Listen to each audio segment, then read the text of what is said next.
नमस्कार, मैं doctor Piyush Pratap Singh, senior consultant, head of department urology विभाग, विवेकानंद हॉस्पिटल। आज मैं आपको कुछ जानकारी ओवर एक्टिव ब्लैडर के बारे में देना चाहूंगा। जैसा कि इस टर्म से ही हमें पता लगता है कि इसमें ब्लैडर की एक्टिविटी काफी बढ़ जाती है, जिससे यूरिन ब्लैडर का काम होता है यूरिन को स्टोरेज करना और उसको टाइमली डिस्चार्ज करना।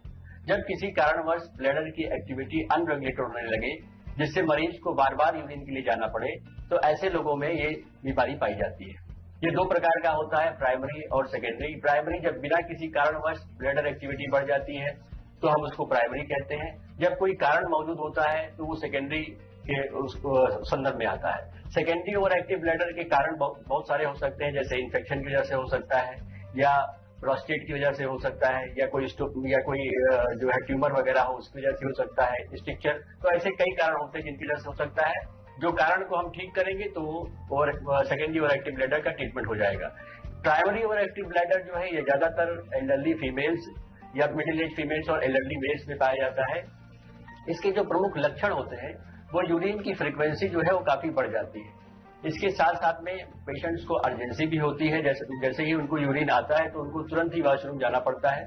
कई बार यूरिन जाते जाते डिस्चार्ज भी हो जाता है, लीक हो जाता है, जिसको हम अर्ज इनकॉन्टिनेंस कहते हैं। इसके साथ साथ में उन्हें रात में कई बार यूरिन के लिए जाना पड़ता है, जिसको नॉक्ट्यूरिया बोलते हैं। जब ये सारे सिम्टम्स मरीजों में पाए जाते हैं तो हम उसको प्राइमरी ओवर एक्टिव ब्लैडर बोलते हैं। ये कोई जरूरी नहीं कि ये सारे ही लक्षण एक ही पेशेंट में हो, वो किसी भी अनुपात में उनमें पाए जा सकते हैं। इसकी डायग्नोसिस क्लिनिकल होती है, मरीज के लक्षण के आधार पर हम लोग उसको डायग्नोज कर देते हैं। अब इसके उपचार के बारे में बताना चाहूंगा। इसमें दो तरह के ट्रीटमेंट साथ में चलते हैं। एक तो सबसे इम्पोर्टेंट है लाइफस्टाइल मॉडिफिकेशन, जिसको बिहेवियरल थेरेपी कहते हैं, जिसमें अगर जो चीजें ब्लैडर इरिटेंट के रूप में काम करती हैं उन चीजों को हमें अवॉइड करना चाहिए, जैसे कि अल्कोहल, स्मोकिंग, टी, कॉफी, इन सब का जो इंटेक ज्यादा रखते हैं तो इसको कम करें। स्मोकिंग करते हैं तो उसको तुरंत बंद करें।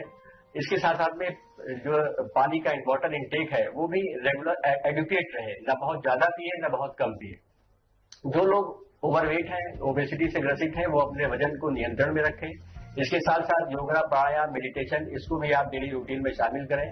पेल्विक फ्लोर मसल एक्सरसाइज, जिसको कीगल्स एक्सरसाइज कहते हैं, ये भी बहुत इंपॉर्टेंट रोल प्ले करता है इसके बीमारी के लिए। आप उसको सीख सकते हैं और उसको आप डेली फॉलो करिए। अगर जिनकी समस्याएं ज्यादा होती है तो उसके साथ साथ में हम उनको दवाओं पे भी रखते हैं।